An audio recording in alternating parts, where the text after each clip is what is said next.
But as we all shut up. Yeah, we immediately stopped talking. Well, it's funny. We used to. I mean, when the intro music was held as sacrosanct. Yeah, and then I realized it's just YouTube music. I'm honestly thinking of just dropping it all together, and you know what? I'll just drop it right now. I won't even play it. I'm gonna kill it, and then we'll just talk to a black screen until I say, "Hey, it's time to actually start talking about Heroclix," because I think that's the more organic way to do this. Because as it turns out, generally, a lot of people don't actually like the music. Yeah, very pro. I mean, very professional. Yeah, but you know the way I look at it's less professional when you realize it's from YouTube's Collective Commons. So, like they give you here's all the music you're allowed to use without having to pay anybody for it, and then you start to hear songs between videos sometimes. So like the Internet Historian is a YouTube channel I watch, and they frequently have music that I hear on other channels all the time. So it's starting to cross over. What culture has a habit of doing, like having music in their background too that I'll hear on other music videos or other videos in general. So it's a fair point. Just that thing, just that thing that exists. But here we are, actually live and talking about Heroclix at this point. Yeah, so Monday was a bit of a hectic one. Everybody was a little all over the place, so we kind of I had a couple minutes update on the channel, answer a few questions, and then kind of darted off till we came to Wednesday. Myself and Tom are going to talk about our experiences thus far. When I say thus far, Tom's done with the pools, and I'm done. I'm 2/3 of the way through the pool stage of the Gongaii games 2v2. Spoiler alert, if you've watched the two videos that I have posted, I haven't shared them on social media, but they are on the channel. I did live stream my two games, so the results on that one are there. Yeah. But we'll fill in the gaps. Yeah. What we did want to do is kind of share our teams and our thought processes behind them, and I think one thing that I can account for is I wasn't expecting to play another Roll20 tournament at all, to be honest. And this kind of, I decided to play in this one just because of the timing on it. It ran on the same schedule, similar scheduling rules as Kilta Classic, play at your own pace sort of situation, with a time limit to get your games in. So that's why I was cool with it. And Tom, twisted my rubber arm about it. Yeah, I'd heard about it from Mike and Emily, our friends, and of course Mike's been on the show lots of times. Emily's been a guest a few times as well, and certainly the good local friends, players, yada yada. And they were putting together a team for the tournament. They found out about it in the way that people who are better at social media than me find out about things. And I was interested, and up until a week before, then I didn't necessarily have anything specific. And then after we recorded the lab one night, I was like, hey, you want to do this thing? And it did take a lot of convincing. I mean, as far as talking about teams are concerned, I can go real quickly because I've already talked about my team was basically I played at Rock Worlds. And I wasn't married to that as a principle, but I know that when we first started speaking, I mean, the first comment I think you made was like, unless you're planning on playing the team you did at Rock Worlds, then I think I know what I'm playing, i.e. Liberia. And I said, well, I don't really care, but I do like the team I played at Worlds. And that kind of, and he said, oh, I've got another idea. And then we hashed it out a bit more. So I think you'll have more insights to say. I started with the basics of what I had at Rock Worlds, which was a Latvian-themed team based around Form the New Fantastic Four. And the concept that I was kind of rolling with was that we have God Emperor, Doom, and the 100-point Sue Storm Chase as your two starting points. And we round that out with both flavors of Valeria, Richards and Von Doom, a Doom bot, and you've got 15 points left for a Spin Ring, great for Valeria, a WWE Arena, great for Franklin Richards, or other pickup, or Valeria Richards. I'll get to that in a moment. And an Iceberg Lounge, because frankly, even though a Latvian bonus would have been free, Iceberg Lounge is just better, and I just like it more. So the idea that I was rolling with was to have that as the starting point, and then on the sideline I have one slot for a Troublemaker, one spot for a Trouble Alert, and then 11 slots for Form the New Fantastic Four. And in the case of this particular one, it's based around the Chase Sue Storm being able to swap out her and the 2 Valerias are the 3 pieces that are there. So you've got 170 points worth of swapping, and there's a few different ways you can do that. 70 points is great for a Franklin Von Doom, and then you've got 100 points for 2 50-point characters, or a 65-point Franklin Richards, and you keep the Valeria at 30 or what have you. Or you could go with, say, 75-point Wolverine, 65-point Franklin Richards, and 30-point Valeria. I do that a lot, and a few other combinations therein. So 175 or 170 points to split between 3 figures is great. It's a nice little pool. It's enough to work with, and I was just happy to keep with that. I figured I would also then see what Jason was feeling, and if you were really feeling Latverian, then I would be happy to rebuild for something else. Otherwise, I just roll with what I know. Although I must say, the time since Rock Worlds and now is proof to me that there is some rust there, because I've played my 3 games and I was feeling kind of rusty. So I kind of wish I had a do-over or 2, but which is life. But anyway, that was my process of creating the team. How would you describe yours? Mine started with trying to get Eddie Guerrero to work with the Spider-Man family, and then it mutated into something completely different. Because, like Tom said, he wanted to run the God Emperor Doom, and I kind of looked at it and said, you know what, now's my chance to actually be sort of creative with what's going on with the Spider-Man family and the kind of options that you get with it. So where I had started with the Warrior, the Spider Viking and Eddie Guerrero, and started kind of building around that, and part of that team does still exist in what we came up with. I'm going to see if the screen share on this works well enough. Give me a second. I have no. You know what? I'm not going to do this. No problem. I am just for people to figure out screen shares is like half of life these days. You know? Yeah. I don't know what kind of quality we'll get out of it, but I'll just say it. We kind of understand what a lot of the figures. So where we went with the Eddie Guerrero and Spider Viking is at some point we wanted to implement as well some of the rulers or celebrities, and in our build we kind of edged out the Spider Viking, but then that left Eddie Guerrero not as a Spider-Man family, because unfortunately me and Tom are the only guys who seem to think Eddie Guerrero is a celebrity. Yeah, I always forget that. What's mental block there? Yeah, it's just WWE and Warrior, not celebrity. But we actually started looking at what other options we could go with celebrity, and when we started, I think Tom had just started naming off things, and then the Joker from JLU had come up, and dang, it went in my head, like, I love that character. I have played him several times, and he is quite comical when he works well. So I decided, you know what, let's take this Joker and run with it. So with Joker, we went with Marvella, of course, because we're going with the celebrity trick. We went with the extra 20 points to get 2 of the other Jokers on there, because that's just more efficient. Get a head start with the extra 2 Jokers. They're not really worth points if your opponents kill them, and they do damage if you X them. So it's a really cool figure. And if they all 3 of them have this shape change. First 2 clicks on the base one, all the clicks that matter on the other 2. Where if they will shape change, you make another one. So you gotta get around the stealth that they already have, and then the shape change, and then they also have super senses. So they're quite evasive, little guys. And then from there, another celebrity that came to mind was Daredevil. I let Tom talk me into this, in spite of my personal hubris with him. More on that in a second. But yeah, we kind of died yet. He's died once. He died to Easton. Oh, okay. Yeah.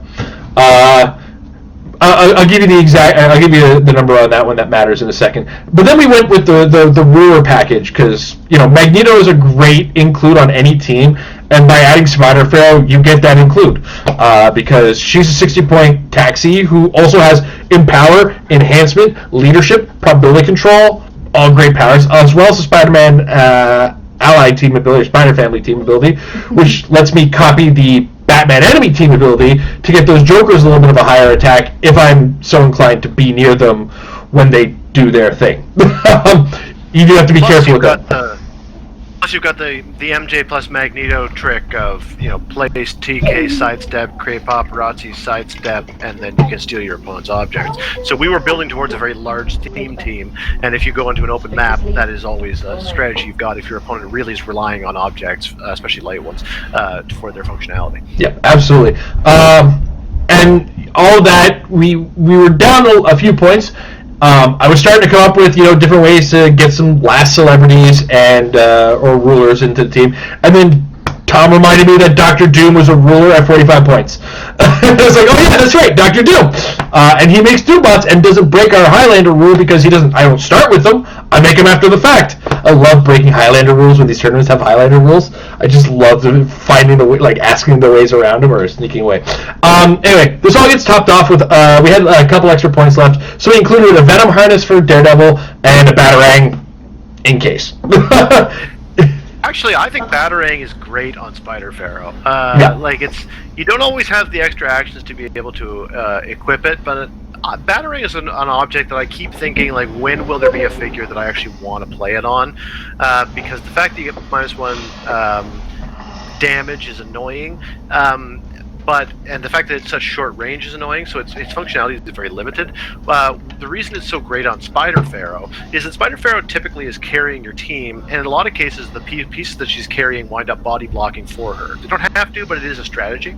And so what I like is that if she moves up, if she's equipped, and if she moves up carrying and dropping people around in front of her, she can then throw the Batarang through them. Because her starting damage is already a very impressive 4, then the -1 damage is not the end of the world, and Precision Strike is a great power to have with it anyway. And it gives her the ability to get those ignores, and she also becomes a sort of a semi-stealth buster in addition to everything else that she's doing. So it's one of the rare figures that actually has a reasonable use for Batarangs. You got a couple extra points, why not throw them on? Yeah. So all that kind of combined into a Spider-Man family team, and I do have a pretty fat sideline. Tom was generous about letting me have some JLU stuff, and it has come into play. There's been a lot of chances for me to bring some of the stuff in. A lot of the cases they've been on like that last action I had, so I couldn't really do anything with them after the fact, but I have missed at least one instance of using Gorilla Grodd. That was on 100 on me. But Gorilla Grodd, Brainiac, Firestorm, Aquaman, Hawkgirl, Wonder Woman, and I have a She-Venom and an Iron Man to turn my Mary Jane into, because I'm not giving up the last 15 points there. Come on, you got to earn that. Yeah. And also I did realize if you get caught in those Jason Wingard runs, She-Venom is a little bit more evasive to possibly not keep that train going after the fact, but long story short, this seems like a great team. Lots of rollouts, lots of evasion. First game I played, I had a turn where I had 6 chances at winning any of my rollouts, and I made 0 in a single Wingard turn. The current attack rate against my Daredevil is a 100% of the attacks that have attacked him, so he's been attacked 4 times, and all 4 times there has been a 6 in the roll. No critical hits, thank goodness, but there has been a 6 in every single attack that has attacked him. So there's been a little bit of bad luck on my behalf, as well as Tom mentioned. The whole competitive rest is there. I have been playing fun Heroclix in person, but rolling back into Roll20 and kind of trying a little harder than normal is not going well, to say the least. So. Yeah, I feel that. Yeah. I should point out about Daredevil, for 60 points, it's not unreasonable to die to 3 hits.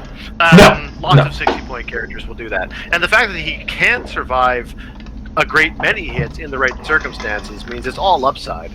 So I defend that he's still worth it. He's not this is a thing that I think Devin says this a lot, and he's absolutely right, but I will certainly credit him for being the one who's really drilled it into my head, because I think he's totally right. He is not a don't die piece. He might be a don't die piece, but that's just a bit of good luck. What he is a dissuade you from even bothering piece.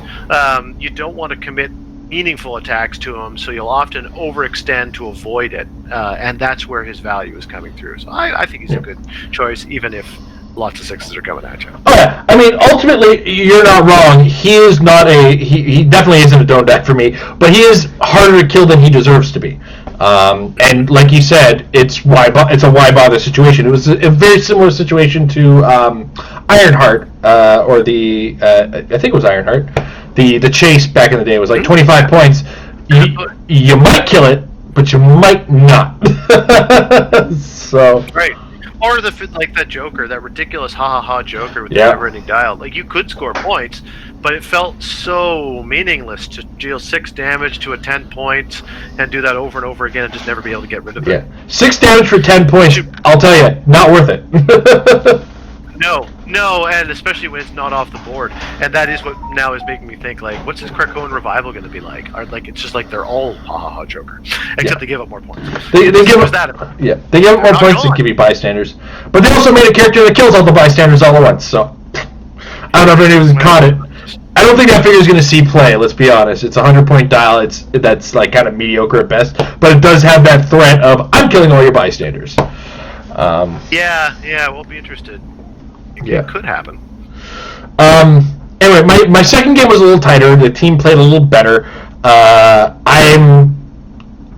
only made one Joker though with a shape change so far, which is a shame because that is, I think, the coolest part of that Joker is when he starts making other ones.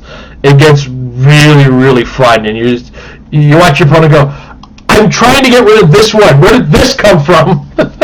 And it can really mess with formations too, because the Joker's movement power isn't just like stealth and leap climb. It's stealth, leap climb, plasticity, and sidestep.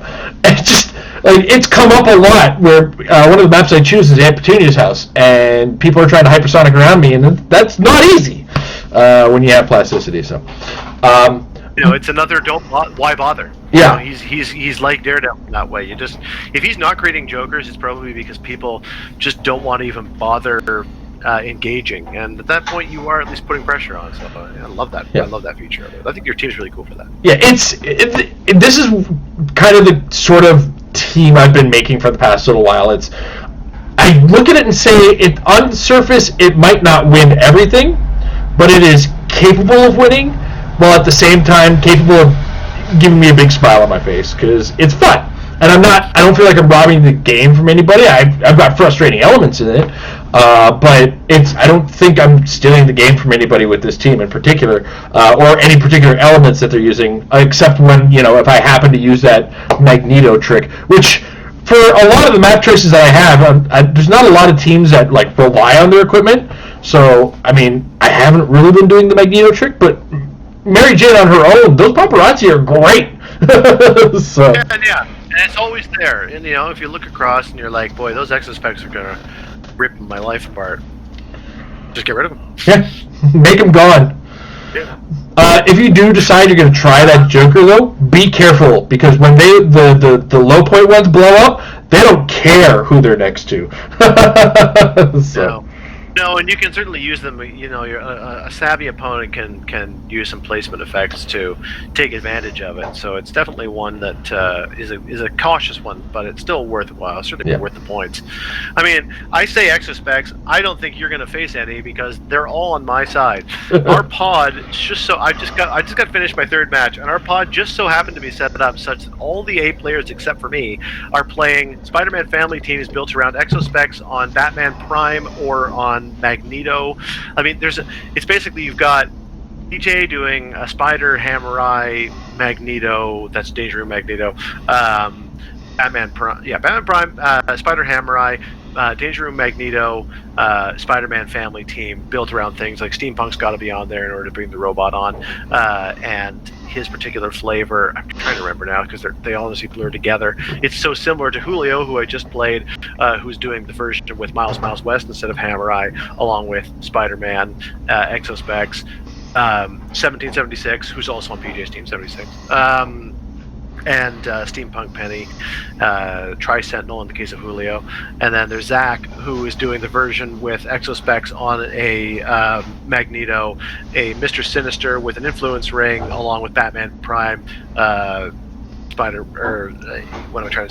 Penny, and Spider, Hammer-Eye, etc. So they're all between the three other teams, they all share 200 points of value of things between them, just in different combinations. It's amazing how similar they all are, and as far as I can tell, it's a coincidence. It just so happened that's where everybody landed for this thing. It has not been going well for me. I mean, that's not a great matchup for my team at the best of times, and it's not the best of times. I lost my first game to PJ. It was a real back and forth war. It ended at 250 to 180, which is a great game. Like, it's so rare that you don't get a wipeout, but you do get that many points being scored on both sides of the map. I kick myself over and over because I completely forgot Doom's ability to turn off equipment, and it would have been really helpful to do that to Magneto a bit in that game, because his ability to pulse wave people around was not as game breaking as it sometimes is. Sometimes it just rips teams apart. In this case, it was damaging but not brutal. But I also got that thing. This has happened to me twice now, where I've tried to make an attack when Doom is on his other characters can't use powers click, and I've crit missed. It's awful. I hate that, because you drop onto your stop click for one thing, so that's bad. Crit missing is never good to begin with, and you can't prob. The whole reason to play a theme team in some ways is to make sure you've got some prob backup, or you've got Franklin Von Doom there as your prob backup. And if he only had prob on that click, I know he's got shape change. Prob would be real nice. I feel like on the 300 of the higher levels, they do. I think he does too. Yeah. Yeah, it's kind of unfortunate, but we had a real barn burner of a match. We both brought in trouble alerts, and we both managed to score them. I took out a lot of his team, he took out a lot of mine, and he won the game because PJ is awesome. He's a fantastic player. And then I played against Zach today, who was again doing a very similar thing. His particular flavor was even more Don't Die-y, because he had both the Danger Room versions of Sinister and Magneto, along with the Batman Prime, Spider Hammer Eye, and other things. Much as within my game with PJ, as in my game here with Zach, I was lucky enough to be able to get a long shot on Spider Hammer Eye with God Emperor Doom, double perplexed on his damage, just one-shot Hammer Eye off the map. I did that both games early, and I think that was a smart move, because otherwise he could have just locked me down and potentially really slowed the game to a crawl. Also, he was on WWE Arena, and that limited where he could go with Batman Prime, so getting into his space with my spin ringed up Black Leopard and moving things around was able to kind of keep him distracted, and I did win that game. It was a close one. It was like 137 to 30, and he was very close. He was one successful attack that he missed on his last action away from finishing off God Emperor Doom, so it would have been 137 to 130. So we were that close to a very, very close game, and it was a real nail-biter of a game. And 137 seems to be the operative number, because in the last game, I lost the game. I think I lost at 137 to 132. I'm trying to remember how you score 137 for my team now. My memory is failing me. Did we put a tire? No, we didn't. We were talking about the tires on my team. Yeah, I can't remember. I guess not. I can't remember what I'm thinking. No, I guess it would have been 140, not 137. May have scored that wrong. Try to fix that later. Anyway, it was a super close game. I was up against Julio in this case, who was I won map, which was super lucky because I was able to get out with Doom and blow up the exospecs off the top of the game, and that limited what he could do, but he really worked well. He made it a sort of a priority first to take Black Leopard out of the game, and by perplexing up range to take long shots, he ultimately whittled him down to the point where I kind of needed to commit him to try to get a big energy explosion off with the Doombot of all things, which worked. There will come a day when I remember that when you kill Mary Jane, she comes back into something else, but that day was not today. So I did take Mary Jane off the board, but just replaced it with an Iron Man, which was more sources of perplex. I got his Batman down to his last click, but couldn't finish him off with God Emperor Doom. He had triple perplexed up defense, so he was an 18, I had a 12. I used all three of my probs, and I still couldn't hit that 6, which I needed so richly to get rid of that Batman, because then he created a chain of Spider-Verse, calling help from the Spider-Verses. He kept hitting and then was able to roll the 3+ twice in a row to get Batman into position to finish off God Emperor Doom. Is that not allowed? I'm pretty sure that they reworded, or the current wording on into this, or calling help from the Spider-Verse, is that if another character has been placed this turn. Oh, damn it! This is what this is why we need to get over this rust. Yeah. Anyway, it was a very, very, very close game with Julio. Is the point? I mean, it ended. We were separated by 5 points at the end, and that 5-point separation was in part tied to the fact that I was trying to. I was distracted for a second there. I crit missed trying to smack his student henchman with the reality gem. So I still got to destroy the reality gem, but the student henchman was the 5 points it would have taken to tie the game. So nuts, but that's what happens sometimes. So it was a super fun game, and I look forward to the next time we have the opportunity to play. However, it does mean that I'm 1-2 when you're 0-2. So this may be the end of our particular journey in this tournament. And if that's the case, I'll be happy to be an observer for other people. They always need observers in these things, so I look forward to being able to watch some more games and support the rest of the tournament. It's super fun. It's definitely something that the guys at the EagleCast are responsible for putting it together, and they did a fantastic job. They really are encouraging and fostering a feeling of support and community through this, which feels really quite nice and warm and welcoming, and I'm really having a great time playing it, so big thumbs up. Mm-hmm. Yeah, thanks guys very much for organizing this, and give me a chance to have a little bit more fun in the game of Heroclix in that 300-point realm of things. Alright, that said, let's move to the future, and that future includes the House of X. We're going to talk about the Play at Home kit and the Fast Forces, because they all kind of got listed together. I'm using the posting from HC Realms, so there is a little bit of missing information here. I couldn't find the original root source. I didn't want to go digging around because, honestly, Tom had texted me on WhatsApp after we started the show, or just before we started the show, that we should bring it up. But anyway, that said, for those of you who are watching me fiddle around with the camera, this is why I was doing that. I really got to update the software I use for this so that I could do things that people don't see me fiddling around. Alright, so first up, the Play at Home kit, which is going to be... basically, this would have been your prize figure for the release week pricing. And they... they changed it to like a buy it and get a map and figure. You can get it on the WizKids website, but stores are able to order it as well. It's I can't remember what it was. I think our store was telling us it's pretty close to $20 Canadian though, so a little steep. But hey, it's maps, man. That's what I say, and that's what Tom says too. Man, always, totally worth it.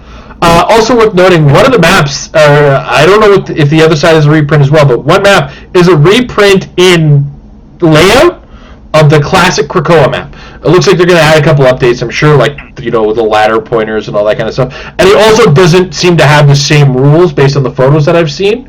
But that said, I love that map. So... yeah, it was a great map. Yeah, and it was really hard to get around on it if you didn't have improved movement. So it can be very strategically functional depending upon what you see on the opposite side of the map. Yeah. But this is also going to come with a rogue. This is kind of painted up like a Apocalypse almost. So I guess the idea is that she's absorbed Apocalypse power. She's a horseman.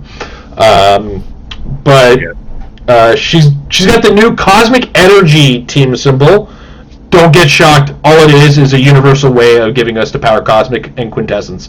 I think what they're going to do is they're going to streamline it because that power exists in both existences, and it makes sense to just have one symbol across both. I guess, but I really like Galactus's head, so yeah, I'm sorry to see that go. I'm sad to see Galactus's head go, but I can imagine for some players it's like, but they don't have the power Cosmic. It's like, work with me here, okay? It's just a stopgap. Anyway, in addition to that, she has the X-Men team ability. 6 range, she comes in at 100 points and has the Excalibur, Horsemen, X-Men, and Mystical keywords. The dial is what you see is what you get. And it's like running shot with Psychic Blast for the first 3 clicks, and then charge with Super Strength for the last 3. So at least everything kind of matches up. And she also has Battle Fury to go with that charge and Super Strength. She's got 3 traits to go with that, though. The first one, Excalibur, Mystical Protectus. Mystic's team ability, but only triggers during range attacks. And Rogue has Protected Mystics herself. Next, we stop the monsters. We sealed the whatever that was.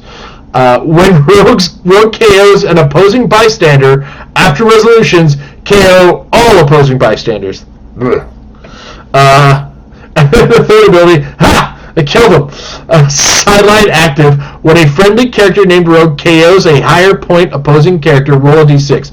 If the KO character was 100 or more points, increase the result by +1. On a 6 or higher, you may replace that Rogue with this character on the same click number. Tom, what do you think of this Rogue? I think there's a lot to like about it. I really appreciate the fact that we've got this outwit-proof triple team ability piece. I mean, it's hard to say exactly. I think that it's just on the cusp of.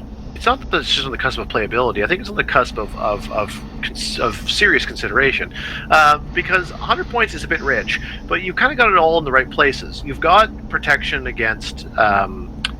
You've got protection against outwit, because you've got the cosmic energy.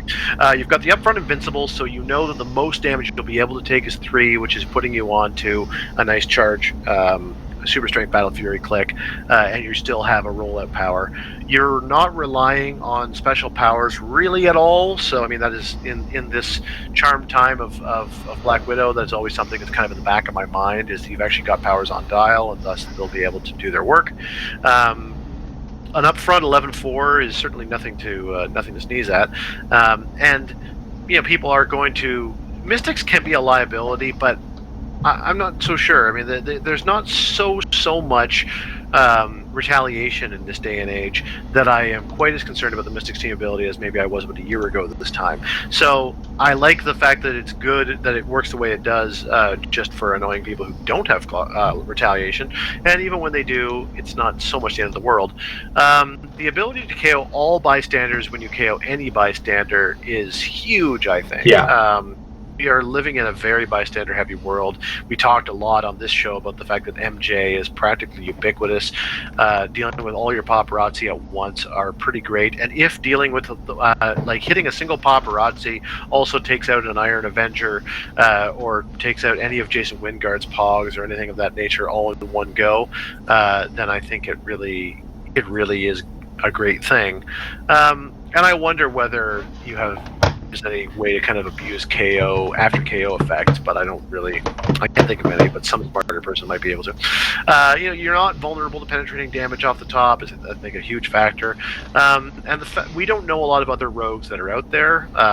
But I do love the fact that this one has the ability to potentially get brought into the game as a sideline figure, and anything that kind of can go on your sideline with extra functionality is a good thing. So I think she's got everything she needs exactly where she needs it.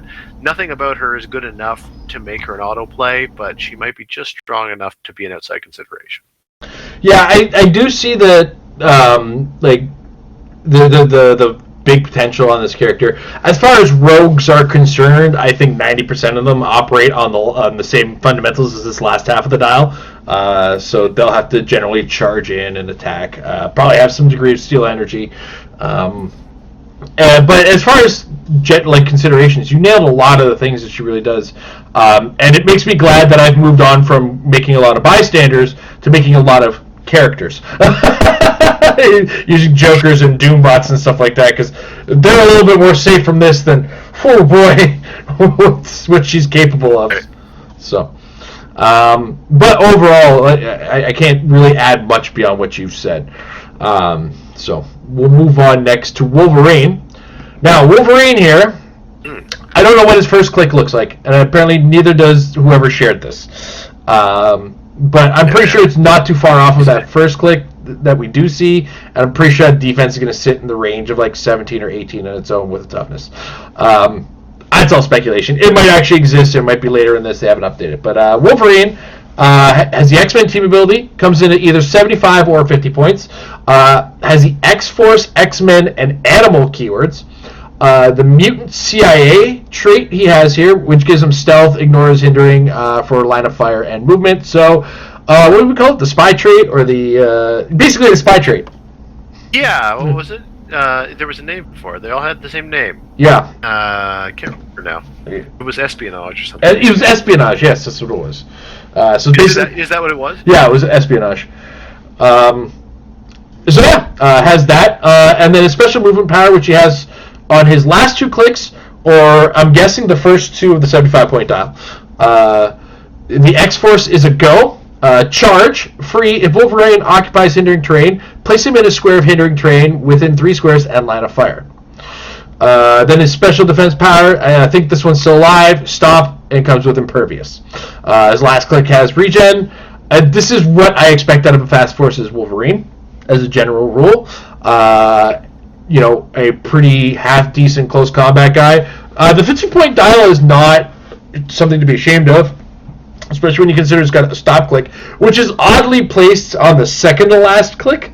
That was a weird choice, but it's also an impervious that's protected outwit and protected pulse wave, which I think goes a long way on its own.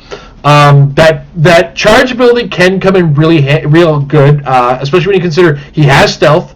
He ignores hindering for movement, so you're not restricting yourself when you go to charge out of it. It's just a shame that those clicks, the last 2 clicks that he has, have a 6 movement. So, if you can get that 3 squares, then you effectively get a 6 movement charge.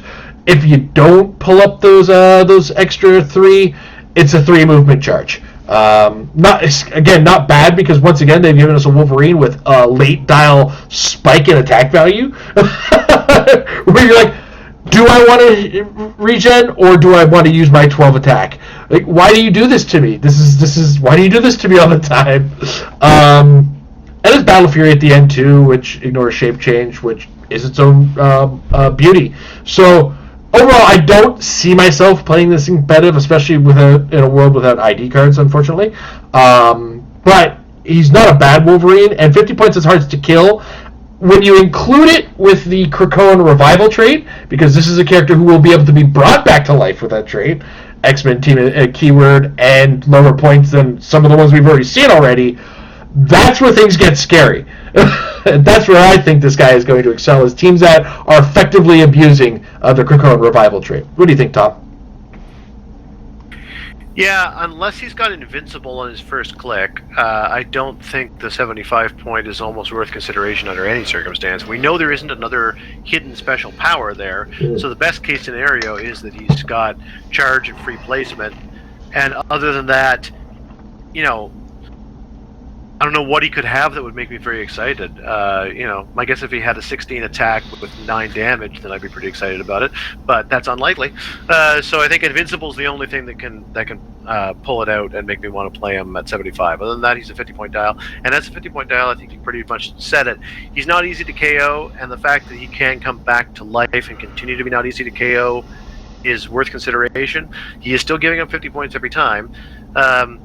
Weird that he doesn't have blades in that one random click, like he stops and then his blades go away. Honestly, with a 3 damage, it's a coin flip whether you want to use blades anyway, but sometimes that's what you need, and it's exactly when you need it, and suddenly it's gone. And no steel energy either, so you're only hitting that regen if your opponent has not paid any attention, and is either dealing 1 penetrating or just 3 base damage. It's very, very circumstantial. So he's a 2-shot KO as far as I'm concerned, but unless your opponent is a complete not paying attention. I like how you turn direction on that. Wait, in what way? It's your opponent's a complete not paying attention. Yeah, I don't want to be unkind. Because somebody's going to mess up oh no, he's on the regen click and I got nothing left. I think in my mind was playing a weird trick on me as I was looking at it, thinking, okay, knock him out of the stop click, knock him off the stop click, then finish him off. But that's not at all how it actually works. I don't know why my mind went there. So, yeah, I don't think he's actually all that great. But he's not bad. Again, I look at it as a consideration Krakoan revival more than anything. Alright. Next up we have Beast. X-Men team ability, he has 50 points. Illuminati, X-Force, X-Men, Animal, and Scientist. He's got the Mutant CIA trait as well. Then his second trait, 5 steps ahead. When an opposing character takes a free action, give Beast a planning token. Free, remove 2 planning tokens to remove an action token from a friendly character with the X-Men keyword. And there's also a team-up card that's going to be packed in with the Fast Forces. This is a team-up X-Men theme team. If 3 or more friendly characters with the X-Men keyword are on the map, Beast and adjacent characters have protected poison. After revealing forces, you may replace... Oh, yeah. So that's the extra boilerplate on the team-up. So what do you think of Beast? I don't like him very much. I mean, 50 points is a bit rich for 4 clicks protected only by toughness. Now, when I say only by toughness, there is stealth. That is worth remembering. But, I don't know. I feel like from a competitive perspective, you're expecting to have to deal with that anyway. Stealth at wit has always been a nice power, but the cheaper the better, and this isn't quite cheap enough. The fact that it sees through hindering is very good too. I love the fact that he's got an effect that is based around free actions, because it is a free action marathon in the game these days, but unfortunately his effect is not that great. I like the fact that it exists, and I wish we would see it more often, but just popping a token off of a friendly character with the X-Men keyword is a nice thing, but you can only do it once per turn. Yeah, you might as well just assume you're always going to be able to do it. Yeah. Because there's some reactions out there. But again, 50 points is too rich for a character who's this vulnerable, I'm afraid. That's my take. Yeah. Free leadership, sort of. Yeah, kind of, I think. The thoughts on the team-up card, does that improve your value on them, or? No, I'm glad the team-up card continues to be something that I don't care about one way or another, because I don't feel the need to chase it, although I guess this being a Fast Force, you don't have to chase this one. I mean, protection from poison is always nice in a Black Widow world, but it still is not enough to put it over the top for me. Yeah. Alright, next up we move to Marvel Girl. X-Men team ability, 6 range at 75 or 50 points. Phoenix Force, Quiet Council, X-Force, X-Men keywords. Mutant CIA trait, Krakoan Revival trait, and then a special movement power, Psychic Interrogation, which gives her mind control and sidestep. This is not the usual thing you get out of Marvel Girl. This is a mind controlling one with the sidestep. I'm just trying to take it all in here for a second. It is your Krakoan Revival, so you gotta look at that and say, how easy is it to kill? Very, because she's got 6 clicks of just nothing protecting her, really. The enhancement up front is neat. The late dial pulse wave, I wish was in the front of the dial. Just to be brutally honest, I mean, all put together, it's a fine introduction as a Fast Forces piece to the Krakoan Revival. Aside from that, I'm not seeing her in competitive play. What about you, Tom? I think I feel the same way. We talked before on the show about the fact that it seems like one of the strategies moving forward is going to be kill the Krakoan Revival piece first. Yeah. Because they can't bring themselves back, I'm pretty sure. Unfortunately, she's very vulnerable, and so she's an easy one to pull that particular trick off with, and that makes her a bit of a liability. Past that, I mean, the thing I like about her is the fact that she's providing a number of different things that mind control is not that common. And it's always a useful power to have. Enhancement and enhancement's a great power. It's a nice power on your taxi, and taxis are made that much better when they have sidestep. So she's got a bunch of things that work together well. She's just too many points. I kind of wish that this piece was in the main set exactly as is, because then she'd be a consideration for sealed play, because she would help balance out some missing elements of your team, and maybe give you some more options than just here's a bunch of people and hope that their attacks hit.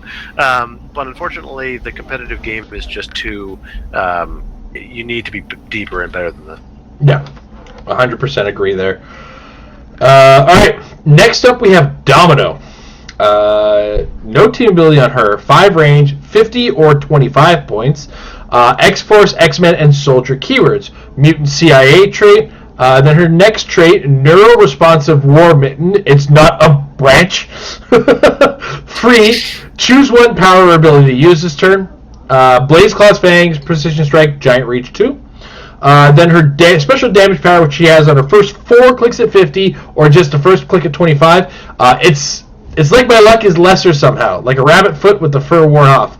Probability control, but only to re-roll 1 die of an attack roll. Tom, what do you think of Domino? Well, here's the reason you buy the Fast Forces. 25-point prob. I love how the name of the prob makes it seem like it's inferior.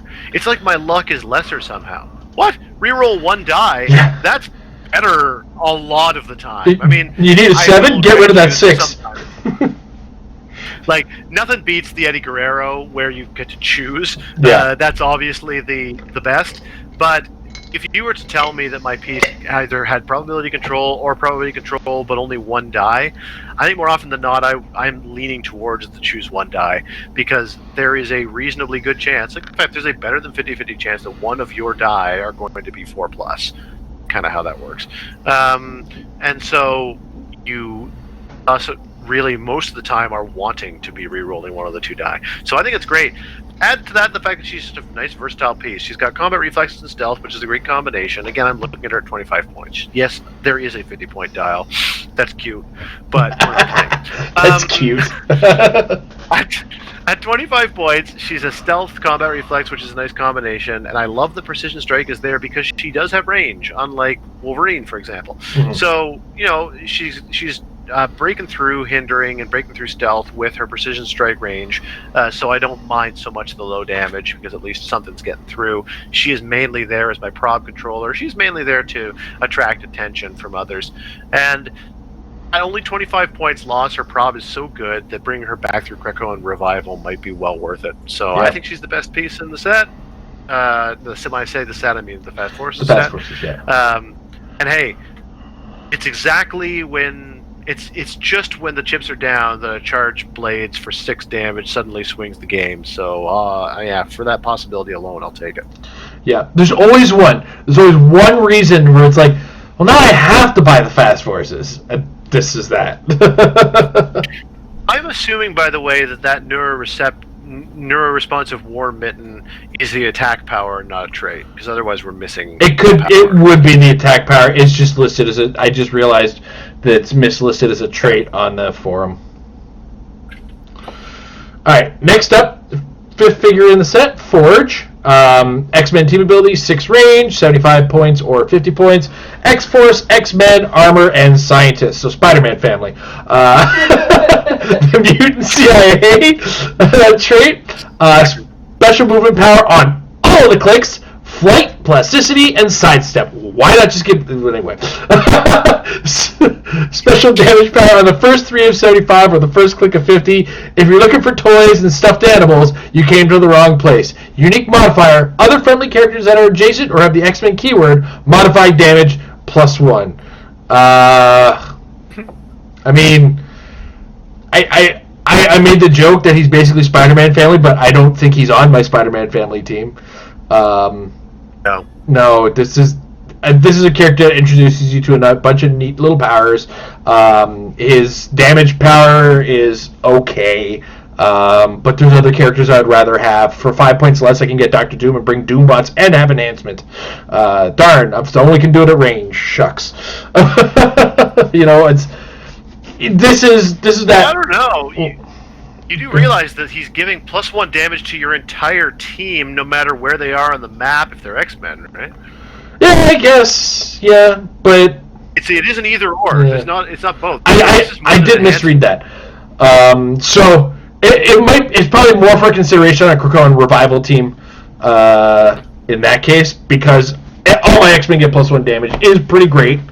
But it is on like a single. Like, if you play it at 50, it's on a single click. If you pay it for 75, it's on 3 clicks. They're still kind of invulnerable is a good power, but when you get into the game, when you start dealing penetrating damage, invulnerable doesn't stop it. So, overall, okay, I'll say he's okay, but I don't think he's if that makes any sense. Yeah, I agree, and unfortunately, 50 is still rich because it is a 1/6 of your build for a piece that, frankly, I don't know why I would ever leave my starting area. If he's giving a permanent +1 damage to my entire team, I just want him to stay back and not be a liability. But the downside there is that you're giving away the 6 to your team, and if he's going up to do things, then you're potentially losing his best quality. So I think he is a bit of a tricky one, because that is an amazing power, but it's amazing to me that it still may not be good enough. Yeah. It's just super okay. Yeah, permanent +1 damage to your entire team that's awesome. But we have yet to see, and maybe we will see, because there's still a ton to go from this set. We have yet to see if there's going to be a reasonable way to play a large number of pieces. Yeah. I just look at the way that Duke Thomas can just ruin games, and his is an attack bonus, but it is stackable for one thing, and he is cheaper. On the other hand, the fact that it's persistently always there, a permanent +1 damage on all your pieces, I don't know, man. I'm a real fence sitter. I feel like there's more. I feel like this is an even better power than I'm giving it credit for being, and that's why I'm waffling. Yeah. Again, it falls under that very okay, and could see competitive play if the environment allows it, I think. So, at face value, but on the right team, that's probably where we're going to see this guy. Alright, we're going to wrap it up here with Sage. 4 range, X-Men team ability, 50 points, Exiles, Hellfire Club, X-Force, X-Men, Scientist, keyword. Guess what? This one's also part of the Mutant CIA. And what's that? Surprise. Yeah, surprise. And then her second trait, monitoring worldwide for anti-mutant activities. During each opponent's turn, their force can't use the following powers more than once each. Outwit, Perplex, and Probability Control. They can only use Outwit, Perplex, Outwit once, Perplex once, and Probability Control once. Your thoughts? I like her a lot.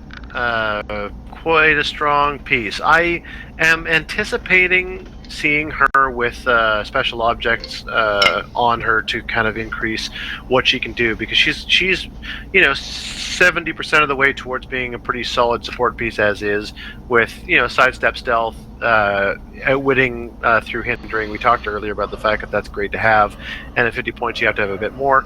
I like the fact that super senses and stealth together make her fairly well protected, but we'll want to push her over the top with a spin ring, presumably, since once you give her TK, then that to me closes the gap. Then again, there are other things that she could be doing. I really love the fact that she's holding you down to 1 outwit, 1 perplex, 1 prob on your turn. I mean, prob particularly is just bananas. In this world where everybody is Spider-Man family, then there's every team has 8 pieces that can all burn through theme probs just to make sure things are not working. And the fact that she just puts a global cap on that, we've complained before about the global of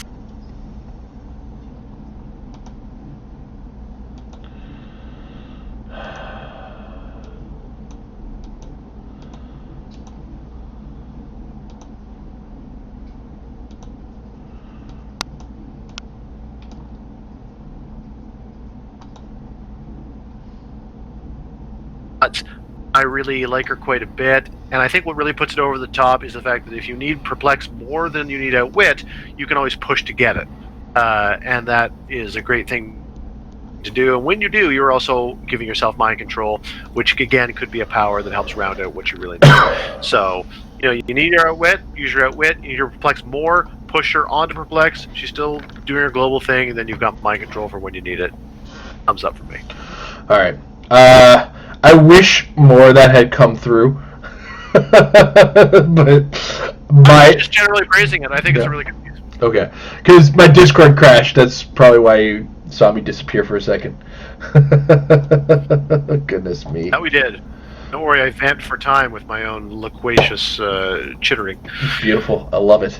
Yes, I agree with you. This is a character who is doing a lot of what 1776 is already doing, and I think you were starting to say it before I crashed, where I'm not a fan of the fact that I paid points, now you lose this thing, but here it is. It's going to see. It's good. It's got some functionality, and I like the first team that immediately said hates. Thought to myself, hates this character was my librarian team, because it had a ton of perplex, a ton of prob, it had some outwit, and it's just it looks at this and goes, oh, neat. So then I started having to ration those things. So now you got to find that way. It's like my one source of +2 perplex is all I get. Where's it going? So yeah, it's really good character and scares the hell out of me. All right. With that, I believe we're good to wrap up.